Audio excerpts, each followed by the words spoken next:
All right, let's bring him on. You know, I am America's most trusted journalist. That goes without saying.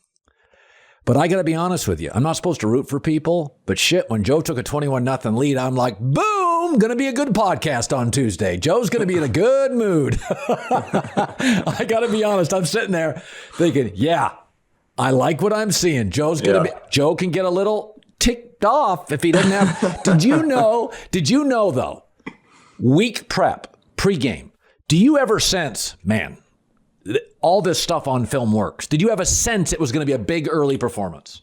Yeah, Jamar and I had talked about it the day before. We kind of felt like it was going to be an opportunity, one of those games that we had a chance to put up some good numbers. And so we had talked about that the day before. We kind of had a feeling it was going to happen. It's interesting. I said, because you do the podcast and Draymond Green does, whenever I say something nice about you or Draymond Green, people are always like, it's just because it's part of your business. And I'm like, yeah, because Draymond Green's terrible and Joe Burrow's terrible. Give me a break. But it is interesting. I asked somebody in my family, I've got 3 girls in my family, and they were like, oh my God, Joe Burrow's so cute. And I was like, oh, bro, slow down. So do you sense your popularity like growing? Obviously in your hometown, but do you kind of sense you're becoming a thing here now? Fortunately for me, I have people around me that keep me kind of out of that. And like I said, I don't get out much, so I don't really like to experience that part of it. I'm more of a homebody that just likes to play football. I know. I'm a homebody. So I started a movie on Netflix the other day, or a series. It was awful. I quit. I won't give anything. Like I'm 15-minute guy. If it's bad after 15 minutes on Netflix, I'm wiping it. In your television viewing, are you patient guy, impatient guy? Very patient. Very patient. Oh, you'll go like five in, even if it's average? Yeah. You're my wife. Yeah, you never know. Yeah. Really? So the other day I watched something called The Watcher. Yeah. Have you heard that? You watched that? I did. 40 minutes in, out, bored the hell out of me. Yeah. You watched the whole thing? I watched the whole thing. Okay. What did you make of the ending? Disappointed. That's what everybody's saying. I want to watch it just to get to the crappy ending. I don't really want to watch it, but I hear it's a weird ending. So I want to talk about Albert Breer was on my show on FS1. And he said he talked to your dad, and your dad tells a story. He has video of when you were 8 years old and you did some quarterback sneak and it went for a touchdown. And your dad had this sense very early that you had a certain quality that you just kind of, Breer and I talked about this. Whereas Josh Allen walks into a room and just looks different. And Mahomes has got this goofy, sidearm, crazy, flashy style. You are not as physically gigantic. Yeah. And a lot of your throws are, I've seen before. There's a guy in the pocket. You have a certain style. A lot of people talk about, I could sense it with Joe. But I'm like, well, Ohio State, he moved on. And the first year at LSU, it was choppy. So when did you self-identify? Like, I can remember going to college and knowing that I cared way more about broadcasting than even the juniors and seniors. I was addicted to it. I was taping crap at night. When did you self-identify and go, this means more to me, I'm good at it? Was it 8, 12, 18? I kind of was just always a very competitive person, and whether it was football, baseball, or basketball, I always kind of relished the challenge of being the guy at the plate, hitting the final free throws to win the game. And I was always just kind of good in those moments. I'm not quite sure what it was, but I just feel like the game slows down to me in those crunch time moments, whatever it happened to be. Do you get nervous? Before the games, for sure, I do. But then, when you're out there, you're just relying on your training. There's no time to sit back and think about whether you're nervous or not. There's 40 seconds on the game clock, sometimes 25, and you're just out there relying on muscle memory and the reps that you got in practice. What do you get nervous about? Not about anything in particular. It's just the energy and the excitement in your stomach that you're feeling leading up to game day. When early in this year, teams were taking things from you, and we say this on our show, Monday is overreaction day, and it's all a process. You come into the season, you're trying to get your body right, your O-line right, you get it right, they take stuff away, it's a chess match. Do you feel the defense you saw this weekend is different than the defense you saw in week 1, 2, 3? Like, tell me what you're seeing at the line. Is it changing at all week to week? Every team has their own little spin on it, but for the most part, teams are still playing us the way they have been. The difference in our wins is that, we jump out to an early lead or we're hanging in there, moving the ball, and then the defenses have to be a little more aggressive. And so then we're able to take our shots in those moments. One of the things, I think the NFL is really good at changing stuff. The catch rule. It was too confusing to me. I had Roger Goodell on. I said, I don't even understand what a catch is, and I'm a gigantic football fan. I don't like the preseason. College kids have 17 hours. They have midterms. They don't have a preseason. And I've watched teams, Alabama, LSU, Georgia, Oregon. I've seen teams be great in their first game. The preseason is a chance for you to get hurt. And frankly, nobody's playing starters. We have 3 games left. But by not playing in preseason, you had a pretty rough opener. If you ran the league, I asked Brady this once, if you ran the league, I'm going to ask you 2 questions. What would you do to preseason? I would continue to just make it shorter, like 1 or 2 games. But it is a great chance for young guys to go out there and get an opportunity. So you got to take that into account too. I think 3 is a pretty good number. And usually how starters have been doing it is they play a little bit in game 1, they play a little bit more game 2, and then game 3, they're not playing at all. I would subscribe to that probably now that I'm thinking about it, but every team has their own way of doing it, and I can completely see why we don't play players in the preseason. A lot of teams across the league aren't. It's a great chance to get injured. I mean, the more you're out there playing, the better chance you're going to get injured in a game that doesn't count towards your record. So, it's a tough balance. Second question. If you were commissioner and could change one rule that I already know mine, I'll let you go first. You could change one rule. Offensive and defensive holding would be the same penalty. Defensive holding is only 5 yards. Offensive holding is 10 yards. I think it should be the same. Okay. I think college does a better job with pass interference. I don't think it should be like a spot foul where, a guy gets his leg tangled. You're running, the receivers are the best athletes in the world. The corners could be first or second best. You're both running a 4.4. You go down the sideline, you trip, and it's a 49-yard penalty. Spoken like a true defensive guy. You like it? I like it. Because, if you're throwing a go ball and Jamar Chase is about to break free 40 yards down the field and you just tackle him, but people are going to do that every time. It's only a 15-yard penalty, and he's going to go and get that ball. We all know professional athletes care about what they look like. And as you know, I care about what I look like. Right now, I've been wearing a lot of Cuts clothing. I love this thing right now. Every Cut shirt is designed to provide a perfectly tailored look. If you want a long sleeve Henley, no problem. A short sleeve crew neck, they've got it. Cuts has everything you want. And I've got all of it, and I wear all of it. Right now, 15% off your first order. 15% off first order by going to cutsclothing.com/Colin. Cuts, C-U-T-S. Look them up. I got a closet full of their stuff, and I love it. So it's been several weeks since you had your media sign-off. How's that going for you? Is it hard? No, it's great. It's a little harder to answer interview questions because I don't really know what's going on in the world of sports other than what people tell me at the facility, but I've been enjoying it.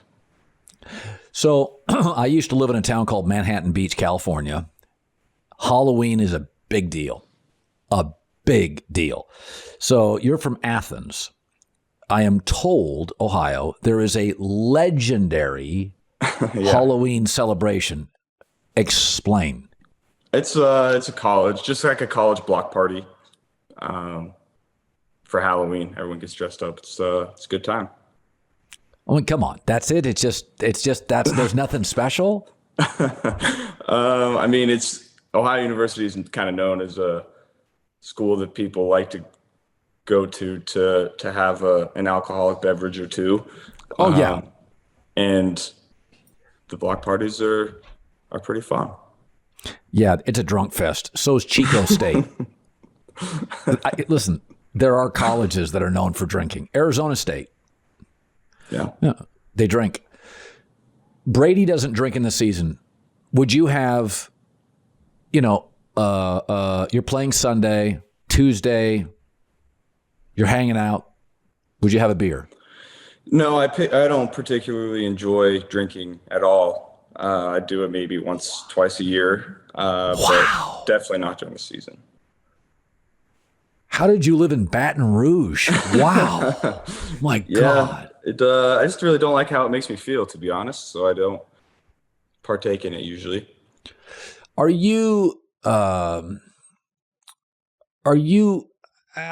remember one time being in a drive-thru and Andre Agassi had just won like the U.S. Open or some big tennis tournament. And he was in the Taco Bell drive-thru in Las Vegas. And I'm in a Hummer. I think he had a Hummer. I remember thinking, that's how Andre Agassi eats? I was just like totally taken back by it. He got a tray of food. Yeah. And at this point in your life, you could eat poorly. Like, what's the line between like caring about it and not being neurotic about it? Like, give me your average day of eating. Lay it out. I eat 4 times a day. I have a chef that prepares my meals.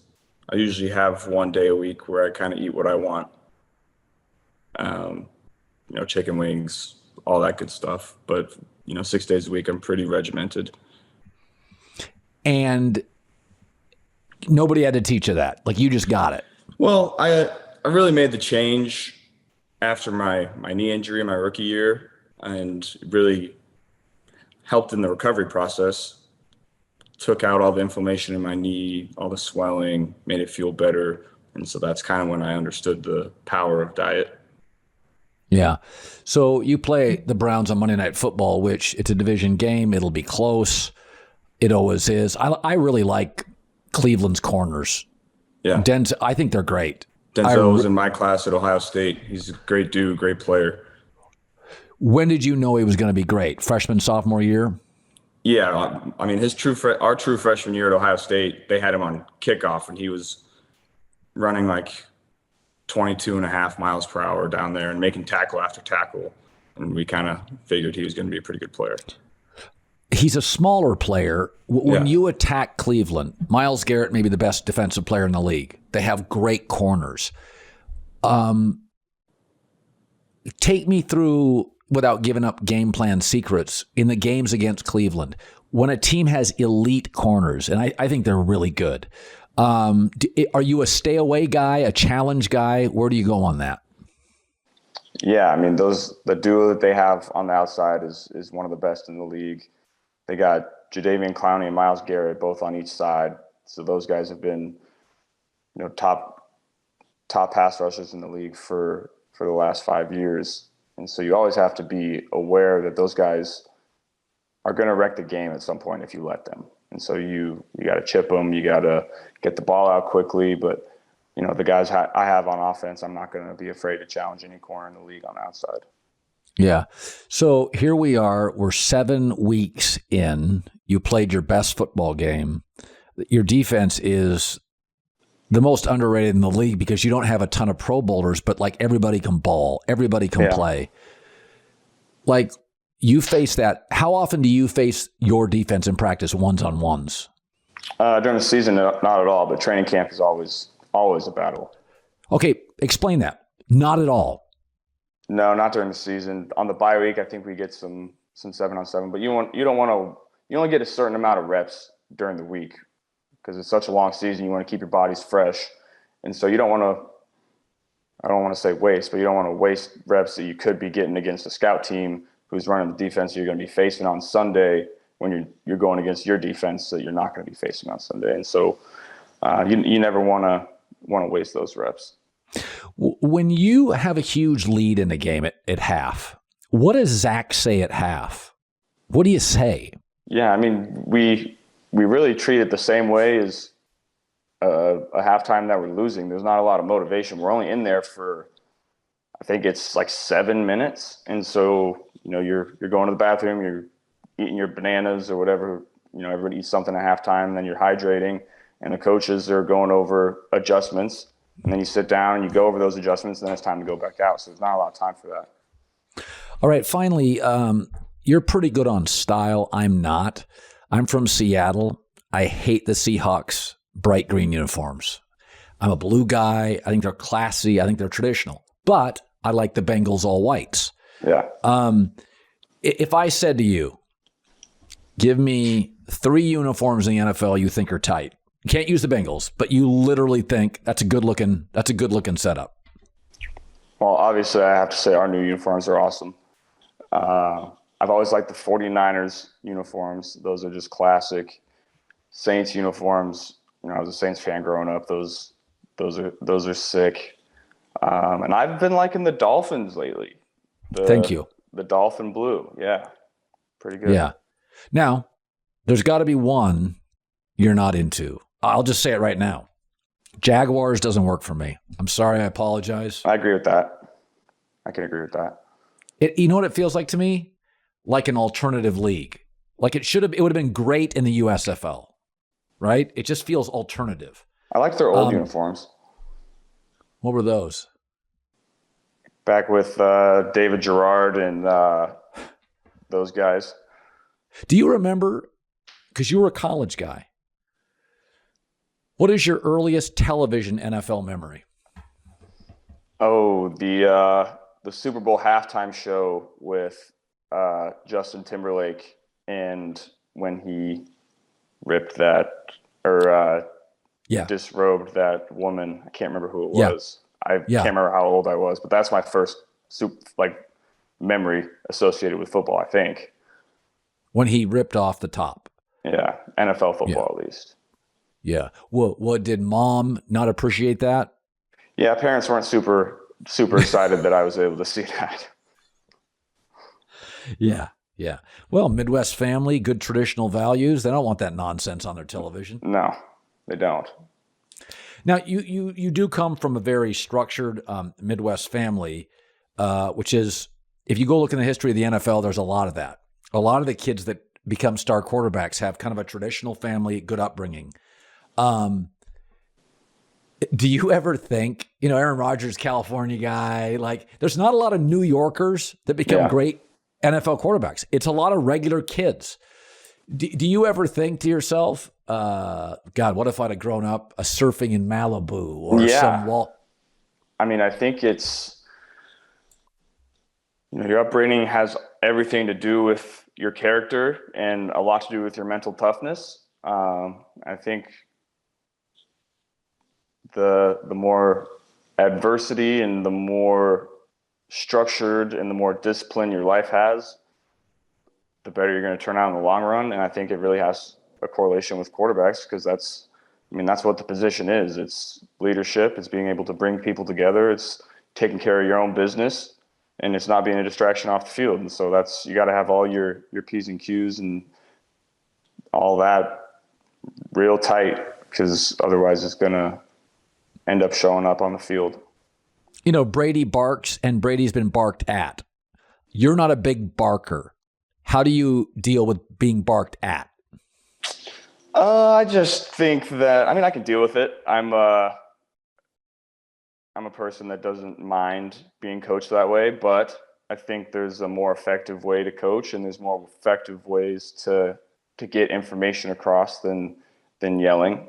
So I've never been one to do that. You know, as a quarterback, you got to understand all of your guys that are on the team and in the locker room, and understand, you know, how you talk to one person. You might not be able to talk like that to another person in the locker room, and you got to really understand the people so you can bring the most out of them.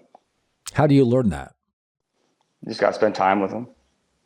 You got to sit with different people in the lunchroom, talk to different people on the field. And a byproduct of doing that is you become very close and create a lot of new friends that you wouldn't have before, and make the locker room a much more friendly and closer environment. How's Jamar respond? What's the best way to talk to him? You just talk. He's a really smart football player. So you just go and, we're really good friends. We're not, what's understood doesn't need to be said between us. We give each other a look like, hey, that was my bad. And we both know the look. If he thinks he needs to get the ball a little bit more, he'll give me a little look. We trust each other enough that if we need to say something to each other, we definitely will. And there's been multiple times he comes up to me, he's like, hey, give me the ball a little bit. And we have that trust that, it never goes the wrong way. Do you, I think about this. Do you ever feel like during a game, wow, a tease, I'm not giving him looks. Do you, not that you would force it, not that maybe guilt, but are you ever in a game thinking, God, I've just literally ignored him for 2 quarters? No, not really. And that's what's great about, we have 3 number 1 receivers, and none of them really care about that. At the end of the day, they want some touches in their yards, but they never show it on their face. They never, say anything about it, because I think that they know that they have the trust in me to read the defense and get the ball where it's supposed to go. And in the end, it's going to even out. One game, Jamar's going to have a big game, and then maybe the next game, the defense is trying to take that away, and so T will have a big game. And then maybe another, the middle of the field is open because they're worried about those 2 guys on the outside, and TB will have a big game like last one. And so they have that trust in me that they know the ball's going to go where it's supposed to. Do you feel that Zach Taylor doesn't have to coach you as much now? It's 3 years together. Do you feel like sometimes you look at him and go, I got this. I know what you're going to say? Yeah, we know each other well enough by now. He's great at understanding that, I put a lot of work in, and I go out there and make a check. Maybe it doesn't work, and we come off and talk about it like men and understand where we could get better the next time. And so he does a great job of communicating the information in a professional way. Give me the similarity or biggest difference, your dad to Zach as a coach. I really don't know how my dad was as a coach. He didn't really bring that home. He was a dad first, and I didn't really see that side of him much. I was around the program, but I didn't see that side too much. Well, he's probably a good dad. Yeah. Joe Burrow, good seeing you. Congrats. Good luck against the Brownies. Yes, sir. Appreciate it. You bet.